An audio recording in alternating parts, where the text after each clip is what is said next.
Hey everyone, thanks so much for your patience. Sorry about the technical difficulties.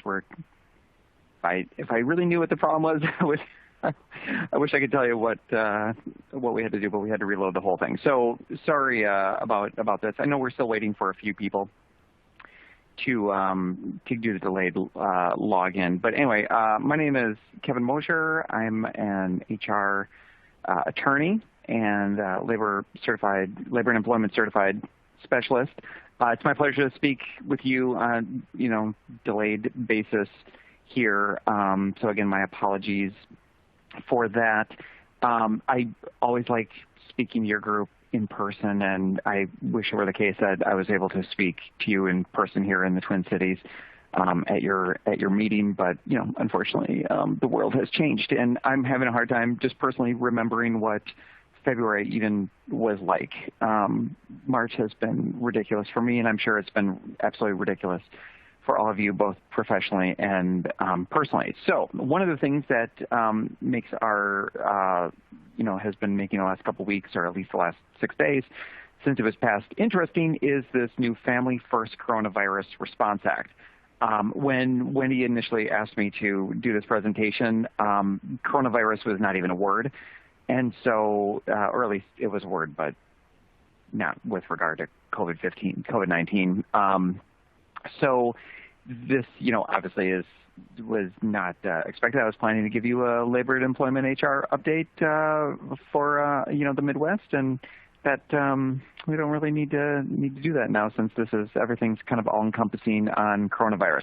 So I want you to, I'm going to give you an overview. You've probably read some stuff, you've probably seen some stuff, but I want to give you, like, when you walk out of here with this webinar, I want you to have a pretty good understanding, at least as I understand it, and that's a big caveat because we don't really have any guidance. We have very scant guidance from the federal government on what this Coronavirus Response Act means, and some of the detail. Congress already totally regrets passing this. For those of you that have been tracking the new $2 trillion legislation, if you've read certain articles and just what they were trying to do with that $2 trillion legislation that the Senate passed last night at about midnight Eastern time, is that what the Senate really wanted to do was not do the same mistakes that they made not even a week ago with this Family First Coronavirus Response Act. Apparently, a lot of people in the Senate didn't really understand that this was a paid leave law. And so, just absolutely ridiculous. It's not well written. It's not well constructed. It is what it is. It's about $500 million, which is like small potatoes compared to, $500 billion, which is small potatoes compared to the $2 trillion that was just passed yesterday. Okay, so along the way, if you have questions, definitely ask. Since this is not live and I can't, see your lovely faces and see your hands and everything, I can't, I don't know what questions you have. So definitely ask questions. There's a Q&A thing on your screen. You can type those in. They'll come to me at some point. I'll do some breaks. I'll look to see what sort of questions we've got. This is me. So we're going to dive into these laws. This act is actually 2 different laws that we really care about. There's actually like 6 or so laws technically within it, but we're really only going to care about the 2 that relate to human resources and employers. And this is me. It's my bio. I know I've mentioned this to you, your group over the years would welcome you to invite you to participate in the My HR Genius program. It's a national program that my firm runs. And for $79 a month, you can call me, or email me unlimited amounts of time with any legal HR questions that you have, counsel, strategy, compliance issues, anything having to do with coronavirus. Obviously, fair game. I've been on the phone pretty much nonstop for 2 weeks now. I'm dealing with nothing but coronavirus on this membership plan for $79 a month. So it's pretty much the best deal in town if you're interested, and have any sort of need for very affordable legal counsel on the HR side. With the program, you get a lot of things. one of the, including the, you get webinars. We've been doing a ton of coronavirus COVID-19 updates on the law. We've done special webinars. We've been doing podcasting. So if you're part of the program, you're getting a lot of information and detail. So again, $79, it's a pretty sweet deal. Okay, let's jump into it. But before we get into it, I want to both mention this because this just came out like a couple days ago. So if you didn't see this, I want to bring this to your attention. You don't need to do the I-9 in person for the time being, at least through as late as through May 19th. So normally when we do Section 2 of the I-9, we have to verify, and we have to actually see the physical person sitting in front of us, and we have to see their physical documents. Well, during this national emergency, you don't need to do that. So if you do hire somebody, and congratulations if you're hiring somebody, because not many people are hiring anybody right now. So this is almost more of a theoretical type of change. But for the I-9, just write in the additional information field in Section 2, just write COVID-19. And then when the national emergency is lifted, or May 19th, unless it's extended, then you have to then do the physical review of the I-9 documents. And then again, in the additional information field, you would write documents physically examined on, and then put the date that you examined them on. And again, this all has to be done within 3 days on both sides, but it gives you some flexibility so you don't actually have to see the person and sit there and pick up their coronavirus just because you're doing the I-9 process. So anyway, wanted to mention that first. That was the last minute addition to the webinar, because it was a last-minute change from the Department of Homeland Security. Okay, so Family First Coronavirus Response Act, again, this is a big bill. It's about, I think, total of about $500 billion. Only about an estimated $100 billion of it, so only, right? Only about $100 billion of it is geared toward employers and these paid leave issues. The rest of it is going toward WIC and food stamps and stuff like that, and also unemployment benefits. A lot of it's going to support unemployment benefits.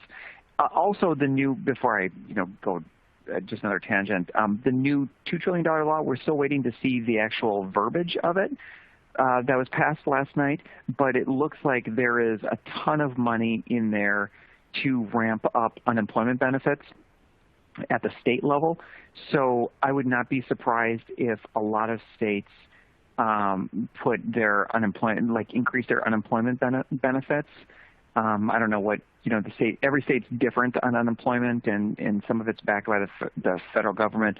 But like Minnesota, for example, is like $740 max a week as far as an unemployment benefit. I think Massachusetts is like $725, for example. So there's a difference. Some states in the South, I think, are like, even in the $400 or $500s max per week. But anyway, there's a lot of money in the new $2 trillion law as well that's going to be geared toward unemployment. So I think we're going to see some unemployment being ramped up and secured. Okay, so what is in this Family First Coronavirus Response Act, FFCRA? Here's what it does. It amends the Family Medical Leave Act. We all know and love the Family Medical Leave Act. If some of you are from smaller clubs or hospitality groups and you don't have more than 50 employees, then you're not probably as familiar with the FMLA.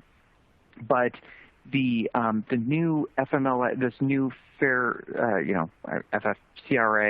the new overall act itself, it amends the FMLA. That's one thing it does. We'll dive into what that looks like.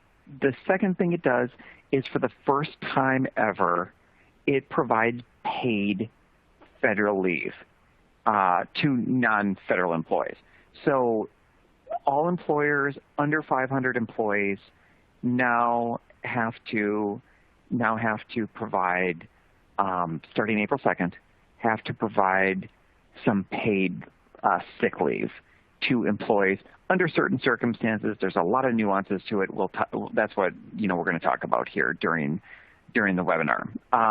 So let's jump into the FMLA part. So again, here's the Emergency Family Medical Expansion Leave Act. This is one of the two parts that we really care about with this FFCRA that was just passed not even a week ago. Okay, so for those of you that are unaware, that don't deal with the FMLA is a time-off law.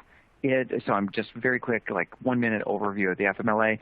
It provides time off to employees that are eligible employees that work worked for you for over a year, and who work at least 1,250 hours a year. And those employees have to have a certain medical condition, whether it's a chronic condition or a serious health condition, or if they've had a baby and they want to take some bonding leave off, or they've adopted a child and they want to take some bonding leave off. They get up to 12 work weeks per year unpaid. So what this new law does is this new law has amended the Family Medical Leave Act, which again allows for serious health conditions and chronic conditions, intermittent leave, and all that sort of good stuff that we've allowed for unpaid leave. And it amends the FMLA to say, oh, here's another.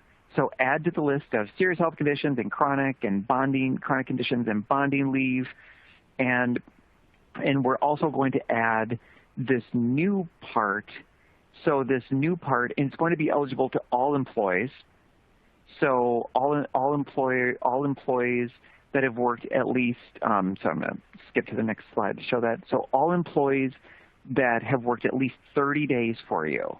So if they've been on your payroll for 30 days, the 1 year for this, just for this part of the FMLA, the 1 year requirement, the 1,250-hour requirement, that's out the door. We don't care about that.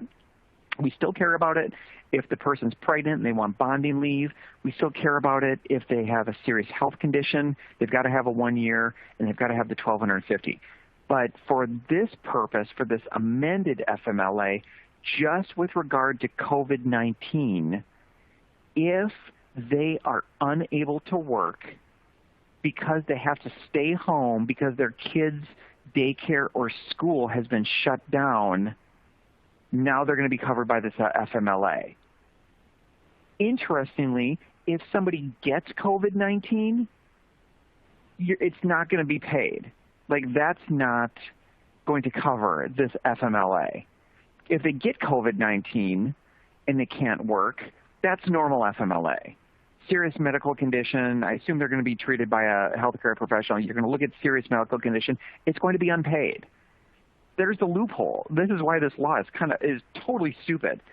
It is not an FMLA law. This is a stay home with your kids because you can't and get paid because you can't work law. It's a daycare law. That's basically, this is a daddy daycare law. So I should copyright that, although I think it's probably already a movie, so it's probably already copyrighted. So maybe I'm already infringing on somebody else's copyright. It's a daddy daycare law. So you get to stay home with your kids. So if you have kids at home and you can work from home, it doesn't cover you. You have to be, quote, unable to work because you're staying home with your kids if their daycare and school was closed down because of COVID-19. That's it. The DOL, and it's paid, and we'll look at that in a second. The DOL says it's got to be only for employers under 500 employees. They did mention, hey, if you've got less than 50 employees and it's going to create a serious hardship, that's not the exact words, but if it's going to potentially close your business down and you have less than 50 employees, then the Department of Labor is going to they're going to issue some sort of guidance saying that you can ask for an exemption. I haven't seen it. They've got some stuff on their website talking about how they could issue guidance, but they haven't actually laid out a framework for smaller employers. So if any of you are in that smaller employer category, you're probably not, but if you are, then there's a chance that you that there might be some guidance out there for you that you could exempt yourself, saying, look, we can't offer this pay to these people. So for the FMLA, I'm going to go to the next slide so we have something different to look at. And I'll talk about this wage repayment, the paid benefits in a second. But under this FMLA, the person gets 12 weeks. And so they get 12 weeks, and it's not clear from the law if that 12 weeks works in conjunction with other FMLA, right? Because under the FMLA, typically you get 12 work weeks in a year, like a rolling calendar year or a calendar year, however you measure it. You get 12 work weeks, and from everything that I've seen, this isn't like a brand new 12 work weeks. So if you've got somebody off on like bonding leave or serious medical condition, like they haven't been able to work, and they're in week 10, I don't think they get a brand new 12 work weeks. I think this is just, hey, up to 12 weeks, you can get, if it's daddy daycare time, you can get up to 12 work weeks off because of this COVID-19 daddy daycare thing. But if you've already used your 12 weeks because of bonding or because of a serious medical condition, I don't think you get it. Again, we're waiting on guidance from the Department of Labor, but my read of how this amended the FMLA is that you don't get it. And again, we've got senators who signed this law not even realizing it was a paid leave law. So let alone like nuances about how it really works within the framework of the FMLA. This is what happens when there's no committee debate. This is what happens when things don't go through a typical process. I'm not saying they needed to go through a typical process, because obviously we're under emergency circumstances, like the typical like months and years that Congress takes to do something if they do it at all. This was an emergency thing. The reality is they kicked it out. They kicked it out too fast. They needed to kick it out fast, and it's now confused everybody. Not everybody, but it's confused a lot of people in the business community on how to do it.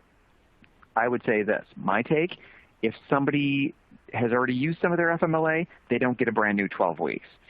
So how it works on the paid thing, employees that do the daddy daycare thing, I'm just going to refer to it as daddy daycare. That works for me, hopefully, rather than explaining that the person has to be unable to work and their kids have to be off school or daycare because of COVID-19. They have to be children, so under the age of 18. That's what I'm going to refer to as daddy daycare. So what do they get? If they're on daddy daycare, they can't work, they're going to get 12 weeks off. If they have it available, they're going to get up to 12 weeks off for this FMLA. The first 10 days or 2 weeks of it is going to be unpaid.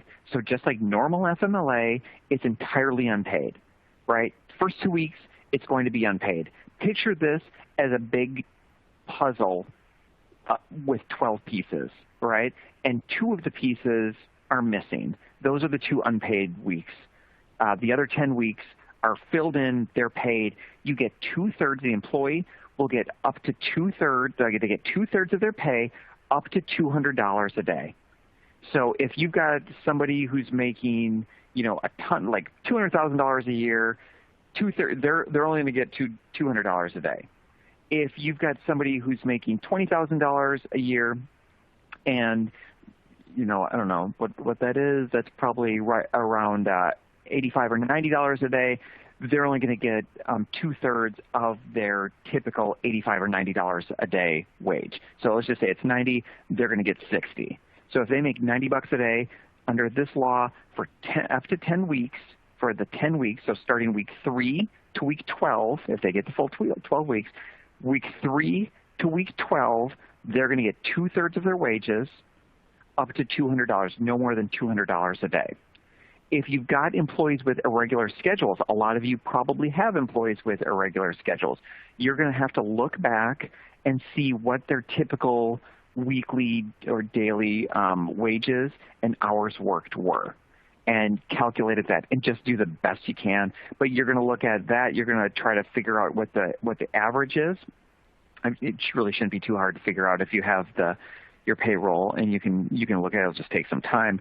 And take a look, if you've got fluctuating work weeks, take a look at what they were earning or what they were making, working, sorry, and then calculate that out to figure out what this looks like how many hours they're going to get. Because again, it's work weeks, and so somebody's work week might be 40 hours, and so they get the 2/3 at the 40. But somebody's work week might be 25 hours. Obviously, they're not going to get a full 40 hours of work. And this could also work for intermittent leave. You technically could expand this out. This law is in effect until the end of December, so through 2020 right now. So could this work on an intermittent basis? Absolutely.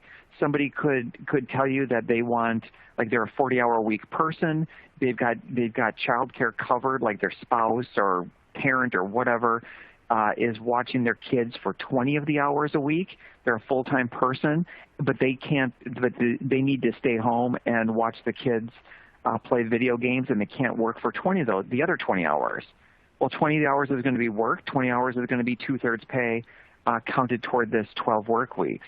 And in that situation, they technically could spread it out over a 24-week period, right? They could lengthen it out to 24 weeks because they're only going to use half of the time allowed every week. This is typical intermittent leave type of gaming of the system.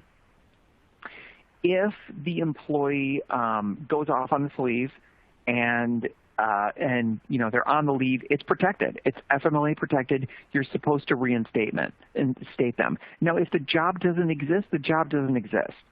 But you still want to keep them on the hook per se. So if their FMLA expires, let's just play this out. Say the FMLA it expires after 12 weeks, and we're still in crisis mode, and let's just say you have a hotel. Your hotel is still closed down.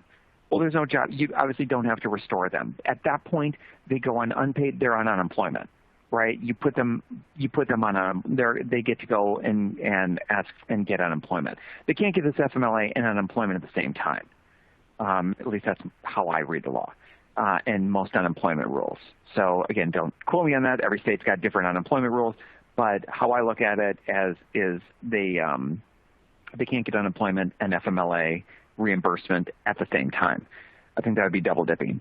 Reinstatement, if there's no job to reinstate them to, then you try to make your reasonable efforts to reinstate them. But if there's no reinstatement, you can't. If the job reopens, say 6 months later, so after 12 weeks, there's no job, they go on unemployment. 6 months later, everything's right as rain, and you open back up the hotel or the club, and the job is available. At that point, you're supposed to notify the employee. You've got a year, so they're supposed to be notified within a year. You notify the employee that the job has reopened and give them a chance to reapply and get their job back. And if they want the job back, they're supposed to be reinstated. If they don't want the job back, go ahead and move on to hiring somebody else. But this is a little bit different than the typical FMLA, where when the person can't come back, or if there's no job for them to come back to, we just send them on their merry way and we terminate them in the system. In this situation, because of everything that's going on, we're supposed to keep them on the line a little bit and reinstate them if the job reopens within a year. Reimbursement. I know you all are CFOs, so you're used to dealing with money, and you probably like that. So you're going to be much better versed in payroll taxes than I am. But that's how this is going to be paid. So it's not going to be immediate, but it's going to be as close as the government could figure it out. So dollar for dollar on the FMLA, for every dollar you pay to an employee on this up to $200 a day. So if you pay somebody more than $200 a day, you're only going to get reimbursed from the federal government up to 2/3 or $200 a day.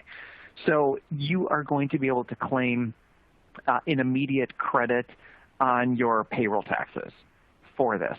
So I assume there's going to be some forms that the IRS, the Department of Treasury, has mentioned. There are going to be some forms on this, but you will be able to get reimbursed from the federal government immediately on payroll credits. If you are still owed money, you can ask for what they call expedited, whatever that means, but they're going to expedite your request and issue you a refund. That's little solace for a lot of small businesses that don't have lines of credit to pay for employees on this program. I've talked to many of them. Maybe the new $2 trillion thing is going to help because there's supposed to be a lot of money. I think about $367 billion is supposed to be available in no interest loans for 6 months for small businesses. So if that's of interest to you, you might want to take a look at the details of the $2 trillion package. But I believe, and I don't believe it's going to be through SBA. I believe it's going to be directly through banks. That's my understanding of that. But anyway, take a look into that. But for this purpose, if you're paying out on the FMLA, you're going to get a dollar for dollar, up to $200 a day, and 2/3 you're going to get dollar for dollar reimbursed on your payroll taxes. Okay. So we need to kick out notices. This takes effect April 2nd. We need to kick out notices to employees on this. The Department of Labor has promised us notices. And if you're on the HR Hotline, My HR Genius program, we'll be kicking that out once the Department of Labor gets those down. Otherwise, everybody else just wait around and watch the Department of Labor for notices that need to be communicated to employees. I have been creating, since for the last 5 days, I've been writing policy after policy, amending FMLA policies for employers, as well as amending and creating new paid time off, paid leave programs, policies for the new paid leave program that we'll talk about in a second here. So I do recommend that you amend your policies, your FMLA policies. This is in effect for the rest of the year, so it's not like this is just going to go away in a couple weeks here. So I do think FMLA policies need to be amended. I think communications need to go to employees. And we'll see if the Department of Labor does revised DOL like medical certification forms. Right now, there's nothing in the amended law saying that telling us what we can do as far as obtaining medical certification documents. I do think you can ask an employee for documentation that, although it's going to be fairly self-evident that the schools and daycares are closed, especially if there's shelter-in-stay order. So I think it's going to be fairly self-evident how an employee is going to prove that they can't work. I don't know. I would just, let's see what the Department of Labor does with a medical certification form. You don't need to get medical documentation. If you want to just do a leave of absence form, have the employee give you the information, fill that out so you've got a leave of absence form, just something documenting why the employee was out. I think that would just be good backup proof just in the event that you're audited by the IRS if they actually end up doing auditing on businesses. I could just see a lot of businesses cheating the system here to get a bunch of money. So I suspect there's going to be some auditing of this eventually, but we'll see. In any event, I do recommend at a minimum getting a leave of absence form and completing that so you have some paper trail of why the employee, there we go. Okay, sorry about that. Okay, like I said, effective April 2nd. So if you are going to get rid of employees and not want to have to do this, you've got until April 2nd. Clock's ticking on this. Otherwise, if it's daddy daycare time starting April 2nd, and we can't retroactive, by the way, if you've been allowing employees to do daddy daycare and you've been paying them, since COVID-19 has hit, and some of you might be in states that are under shelter-and-stay orders, some of you might not.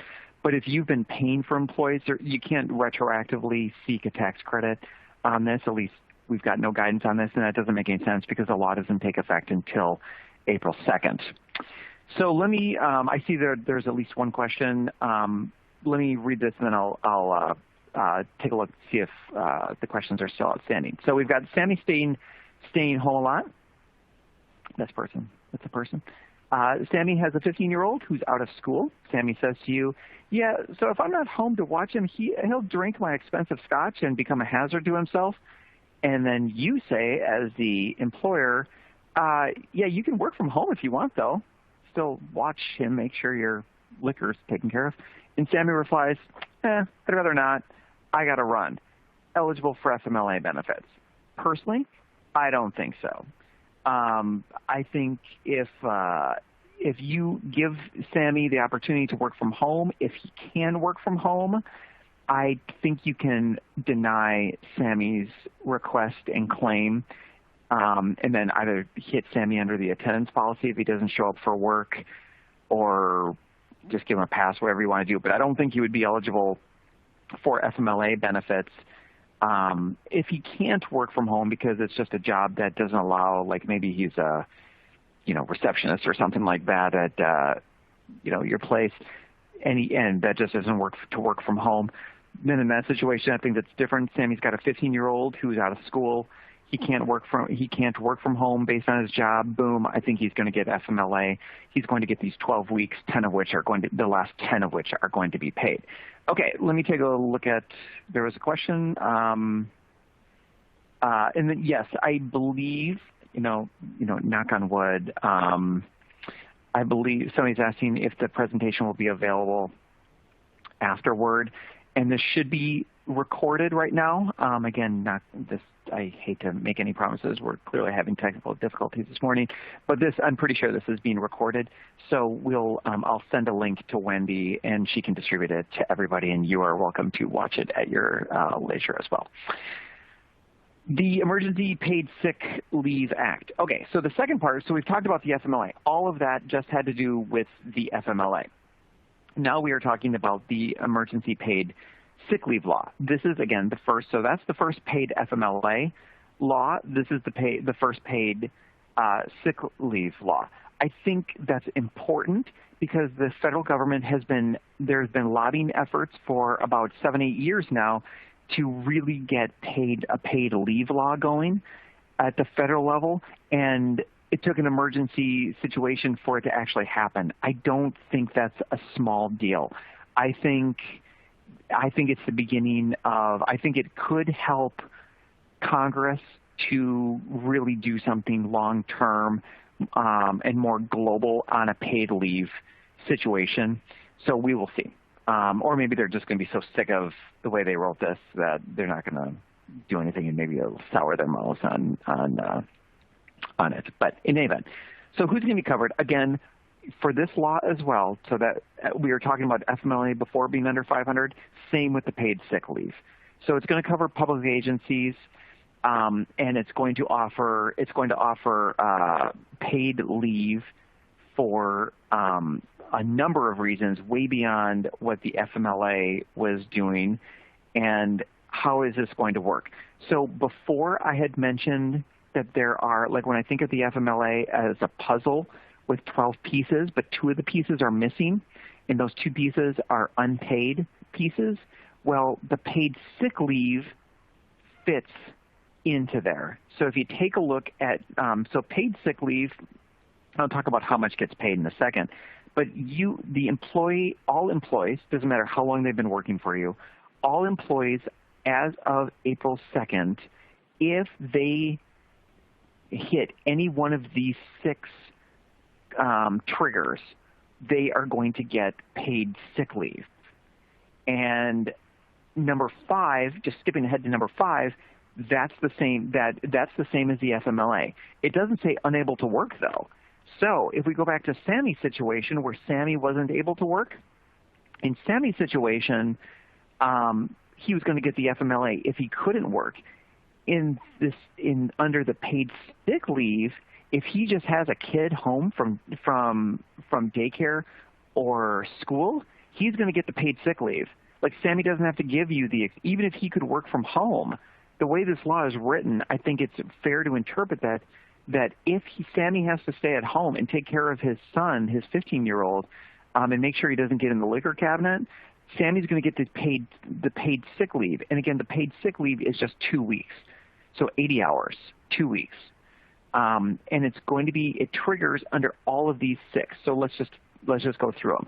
The first one, it could trigger any one of these 6. The first trigger, the employee subject to a government quarantine or isolation order, okay? So if there's a government quarantine on the employee or isolation order, specifically toward that employee, they're going to be covered. It is unclear right now whether a shelter-in-stay order counts as a government quarantine or isolation order. I just don't know. I've seen it both ways. I've seen attorneys say, we don't know. We don't have any guidance. I just don't know.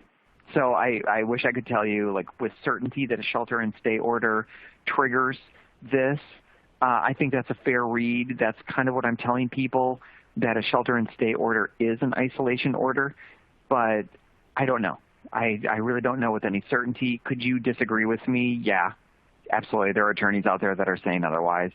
I think the whole idea of this law is to be broad, and so I look at it from that perspective. But yeah, we don't know if a shelter-in-stay order is it covers this first situation. But I am interpreting it to cover, if you want my opinion.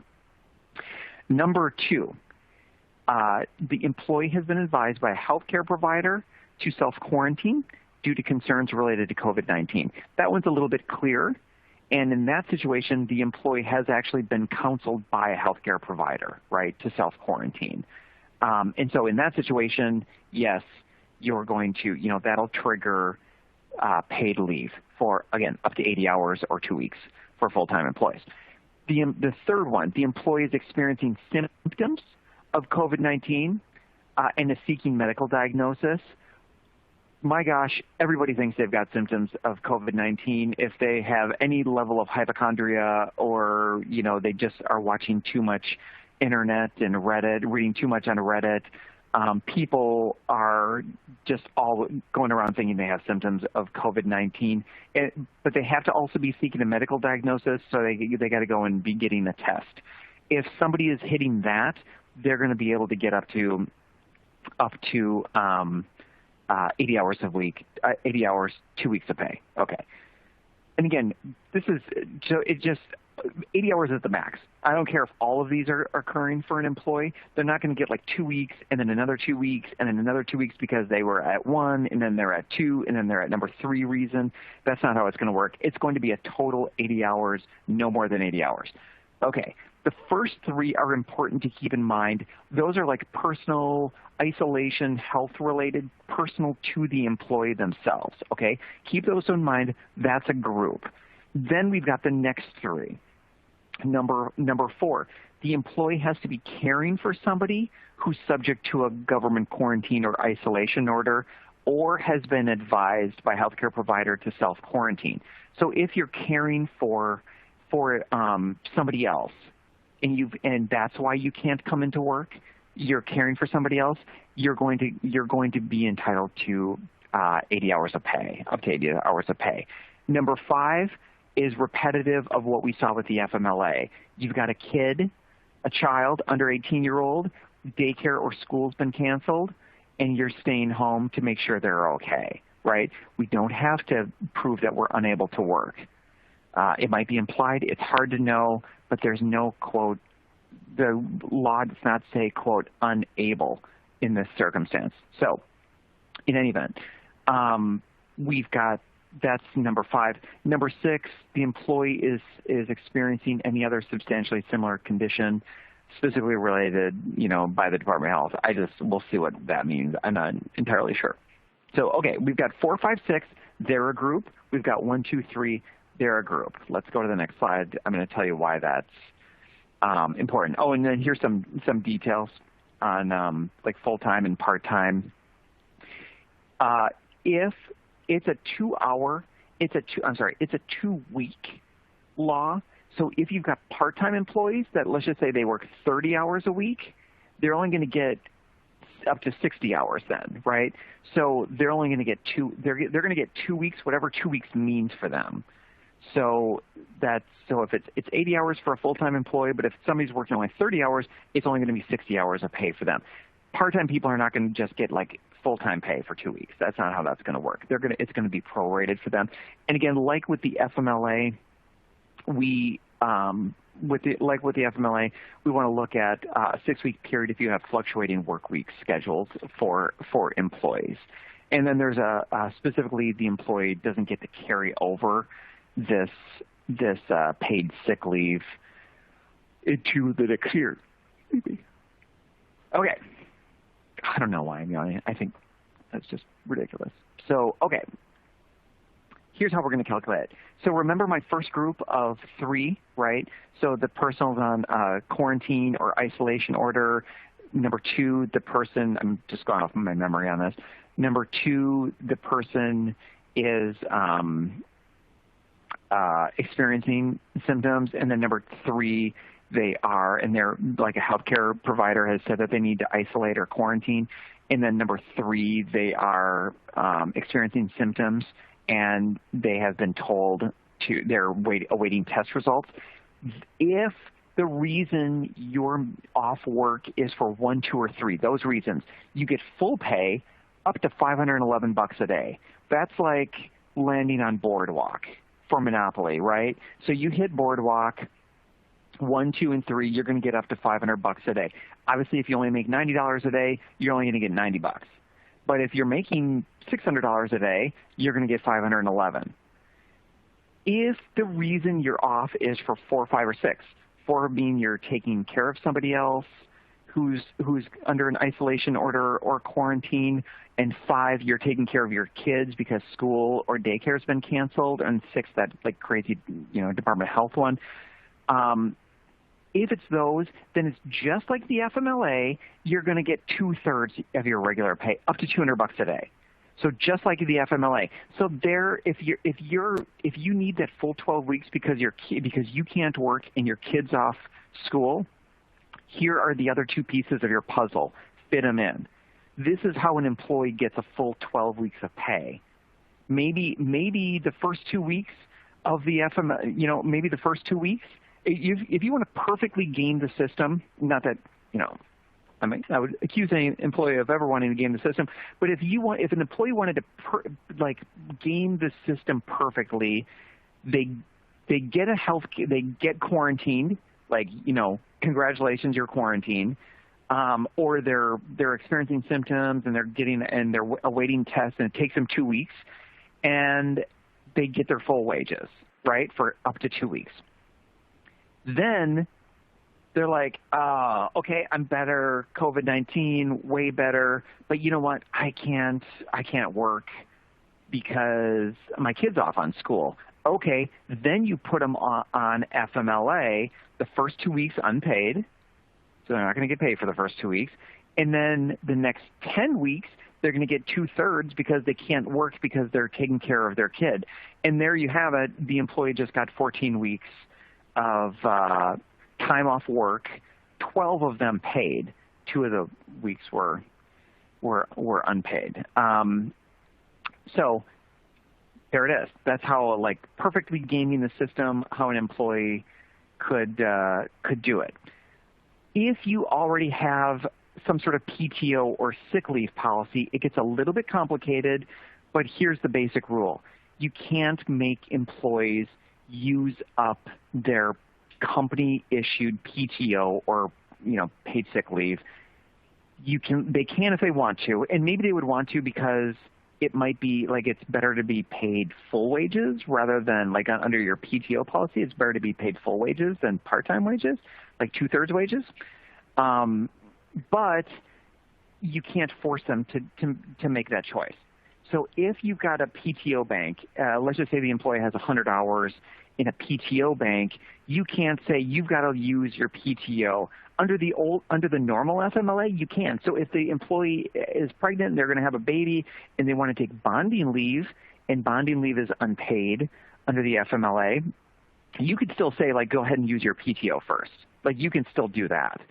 But if it's one of these new FMLA, this new FMLA daddy daycare reason, you can't say, hey, use your pay time off that you have accrued here before we put you on daddy daycare pay. If they want to use it for the 2 weeks, the first 2 weeks that are unpaid, sure, that's fine. Let them use it. But the point is you can't force them. So they can do it if they want, but you can't force them to use your company issued PTO plan before they trigger this. And honestly, why would you would want them? I don't know why the government put that in there, because employers would want employees I think, to use the paid time off because they're going to get reimbursed by the federal government for it.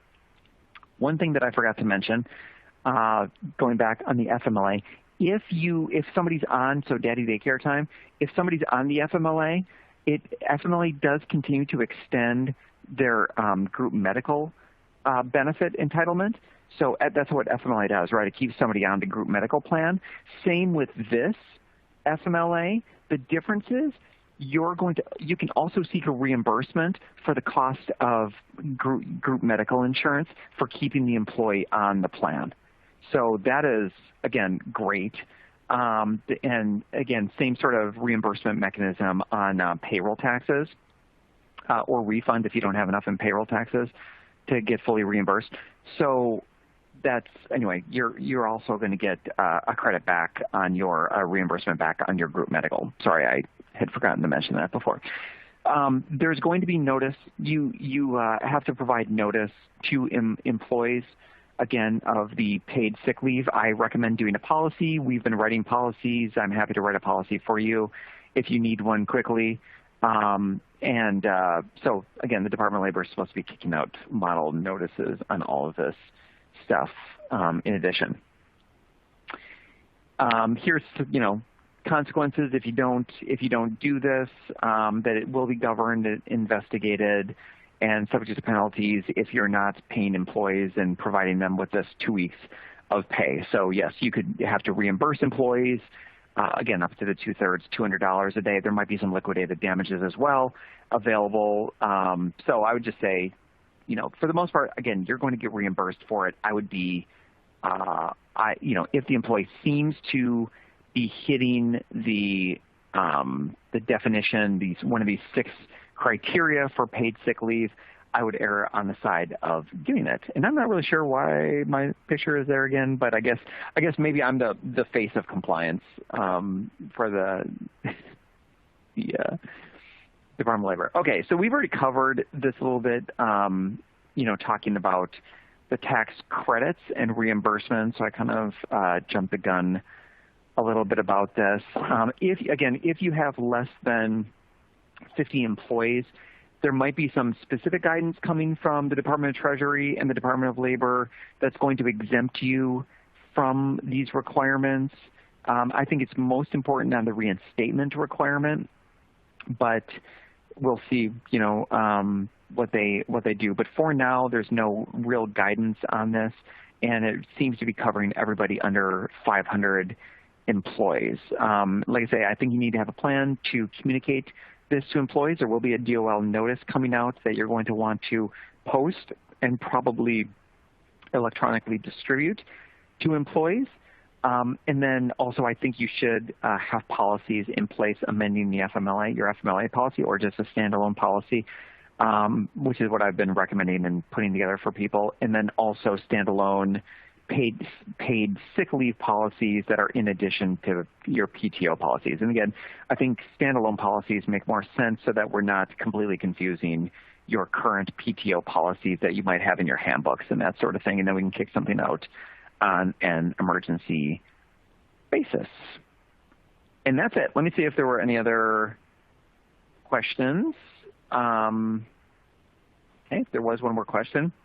Is that credit for continuing health insurance start on April 2nd as well? Thank you. Yes. Both of these, the paid sick leave, the paid FMLA, both of them do not start until April 2nd. So anything, it's unfortunate, right, if you're making your group medical payments on April 1st, but the way it works is, yes, you'll be able to, according to the Department of Labor and Department of Treasury, you're supposed to be able to claim a credit back for the group medical costs that you incur by keeping somebody on this FMLA program. Okay, thank you so much. Again, I look forward to presenting to you all in person when there's not a pandemic going on. If you need help with policies or have any other questions or want to talk about the HR Genius program, you are welcome to contact me directly. My number is 651-389-5007. I will send, once we format this presentation, I will send it out to Wendy so she can distribute it to all of you. And I wish all of you well and health during this difficult time period and during these shelter-in-stay orders, and I hope your businesses as well as your families and yourself are doing well. Definitely reach out. Oh, somebody actually asked one more question, so hang on. Do employees have to apply for the paid leave? Yes, if they should be communicating to you the reasons why they need it. And again, this is typical like a leave of absence. They shouldn't just like stop showing up for work. I think that's an attendance policy violation. But they do need to, again, they need to do normal protocol for notifying you of their need for absence.